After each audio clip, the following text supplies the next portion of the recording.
어제 전한 내가 천국을 보았더니 천국에 있는 것에 대해서 제가 한 방송을 들어봤을 때 야, 천국을 정말 가고 싶다라는 마음이 들었었습니다.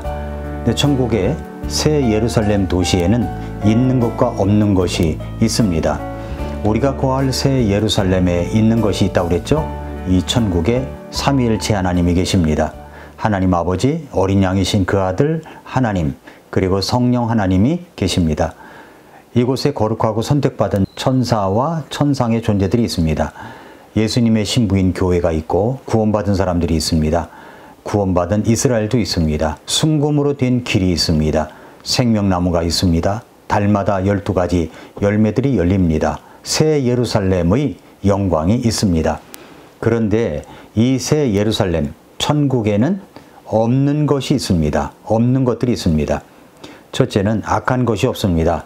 요한계시록 21장 4절에 보니까 하나님께서 그들의 눈에서 모든 눈물을 닦아주실 것이며 다시는 사망이 없고 슬픔도 울부짖음도 없으며 아픔도 다시는 없으리니 이는 이전 것들이 다 지나갔기 때문이라 하더라. 죄액 샀은 사망이라고 그랬죠. 그런데 이제는 사망이 없습니다. 죄가 없습니다. 사악한 것이 없습니다. 사악한 사람도 없습니다. 또 뭐가 없느냐? 바다도 없습니다. 바다도.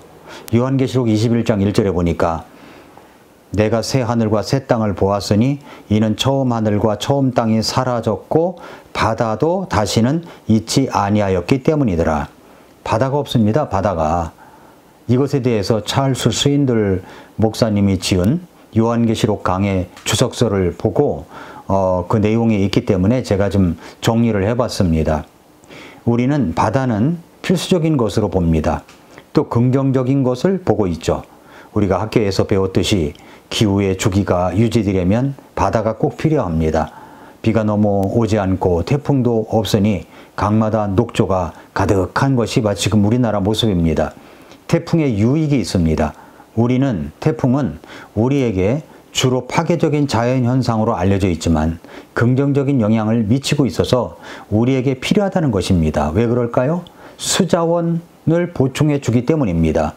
태풍은 많은 양의 비를 동반하기 때문에 가뭄을 겪고 있는 지역에 필수적인 수자원을 공급합니다. 강, 호수, 그리고 저수지의 수위를 상승시키고 지하수층을 보충하는 데 기여합니다. 특히 농업지역에서는 태풍의 비가 작물의 성장에 아주 중요한 역할을 할 수가 있습니다. 뿐만 아니라 이 태풍은 생태계의 활성화를 일으킵니다. 태풍이 가져오는 이 바람과 비는 바다와 육지의 생태계를 활성화시킵니다. 강한 바람과 파도는 해안가와 해양 생태계를 뒤집어서 영양분을 순환시키고 이것은 해양 생물의 그 서식 환경을 개선할 수가 있습니다. 뿐만 아니라 환경을 정화시킵니다. 태풍은 대기의 오염 물질을 제거하는 데 도움을 줄 수가 있습니다. 강한 바람과 강수량은 대기 중의 먼지와 오염 물질을 깨끗이 씻어내어 공기질을 개선할 수가 있습니다. 또한 강수는 토양과 강을 씻어내서 오염 물질을 제거하는 데 기여할 수가 있습니다. 뿐만 아니라 해양 온도 조절을 해줍니다. 태풍은 열대 지역의 해양 표면 온도를 낮추는 데 기여할 수가 있습니다. 태풍이 형성되면서 해양 표면의 열을 대기로 방출시키고 그 결과 해양 표면 온도가 낮아집니다. 이것은 해양 생태계의 균형 유지에 아주 중요한 역할을 할 수가 있습니다. 바다도 뒤집어져야 정화될 수 있듯이 말입니다. 또 자연적인 산불을 억제시켜줍니다. 태풍의 강한 비는 산불을 진압하거나 예방하는 데 도움이 될 수가 있습니다. 건조한 지역에서의 산불은 큰 피해를 초래할 수 있지만 태풍의 비가 이러한 산불의 확산을 막거나 진압할 수가 있습니다. 물론 태양이 미치는 부정적인 영향이 크기 때문에 이를 예방하고 대비하는 것이 중요하지만 자연현상의 일부로서 태풍이 가져다주는 긍정적인 측면도 우리가 무시할 수가 없는 것입니다. 그런데 말이죠. 우리가 거할 처소, 저 천국에는 새 예루살렘에는 바다가 더 이상 있지 않습니다. 바다가 물을 정화시키면 그 물이 대기권으로 이제 증발해서 구름을 형성했다가 비가 되어 다시 땅으로 내려옵니다. 바다가 없다면 대기권과 생태계는 지금과 완전히 달라질 것입니다. 또한 바다는 좋은 휴양지이기도 하죠. 해수욕장이 있죠. 항구가 있죠. 섬이 있죠. 크루즈 여행을 하죠. 해성이나 해변은 가장 좋은 휴가지이기도 합니다. 바다가 보이는 오션뷰를 가진 호텔은 값이 더하고 집도 더 비싸가지고 부자들의 전유물이 되기도 합니다. 분명히 바다가 있는 것은 좋은 것이라고 우리는 생각합니다. 그러나 바다가 주는 부정적인 것도 있습니다. 최근 발생한 사건으로 영국의 기술 기업가 억만장자 마이클 린치가 탑승한 요트가 이탈리아 시칠리아 해변에서 전복뛰어서 사망자가 발생하고 여러 명이 실종된 일이 있었습니다. 이 요트는 베이시안이라는 슈퍼요트인데 길이가 50m랍니다. 최첨단으로 만들어진 그야말로 세계에서 가장 큰 슈퍼 요트 중 하나인데 악천후로 인해서 전복되고 말았습니다. 이 사고로 요트에 탑승한 사람들 중 1명이 사망했고 린치를 포함한 6명이 실종된 상태라고 합니다. 바다의 위험이죠.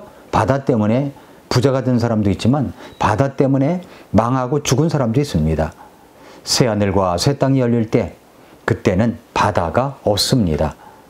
요한계시록에서의 바다에 대해서 수인들은 옛세상의 특징적 원리인 무질서나 싸나움이나 불안정을 상징한다고 말하고 있습니다. 요한계시록의 다른 부분에서 나오는 이 바다의 이미지는 바다가 온갖 우주적 악의 기원으로 그려져 있기도 합니다. 바다에 대해서 고대 세계에서는 혼돈과 재앙, 무질서와 파멸을 의미했습니다. 새하늘과 새 땅의 환상을 본 요한은 바다도 다시 있지 않다고 기록했습니다.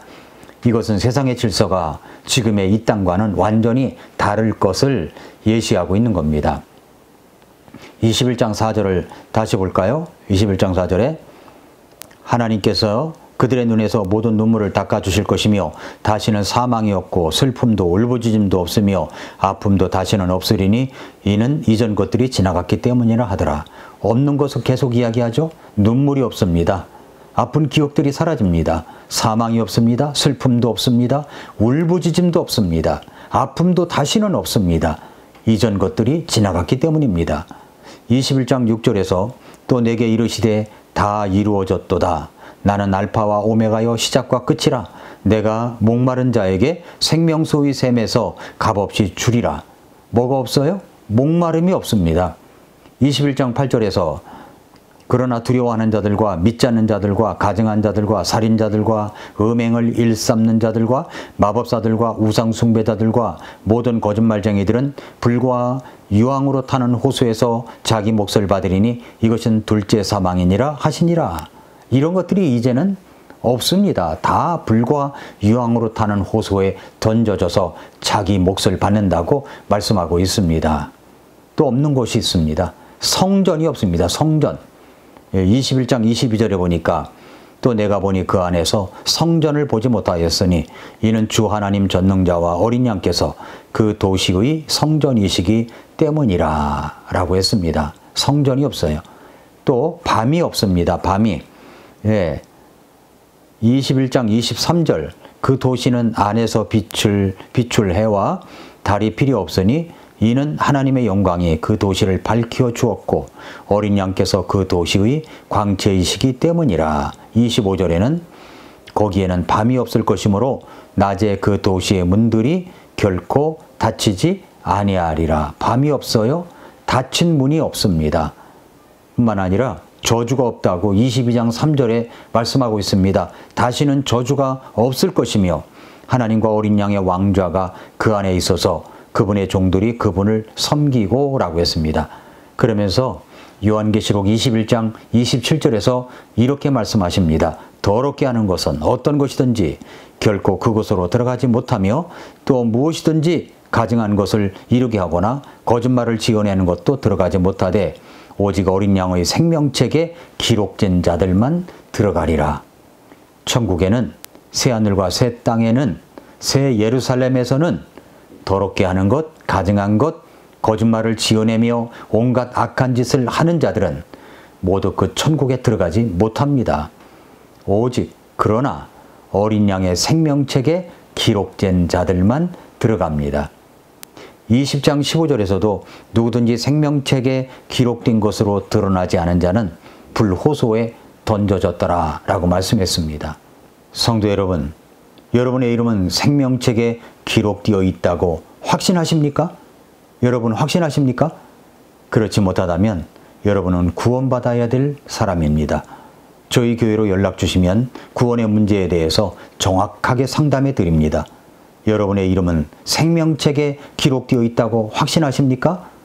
그렇다면 정말 지금 이 시대가 예수님 오실 때가 임박했다고 하는 징조들이 넘쳐나는 이때에 우리의 남은 인생을 내가 무엇을 하며 살아가야 할지 고민하고 결단하시기 바랍니다. 여러분이 갖고 있는 시간, 재능, 물질조차도 사람을 살려내는 일에 쓸 수 있기를 바랍니다. 오늘도 미라클 모닝입니다.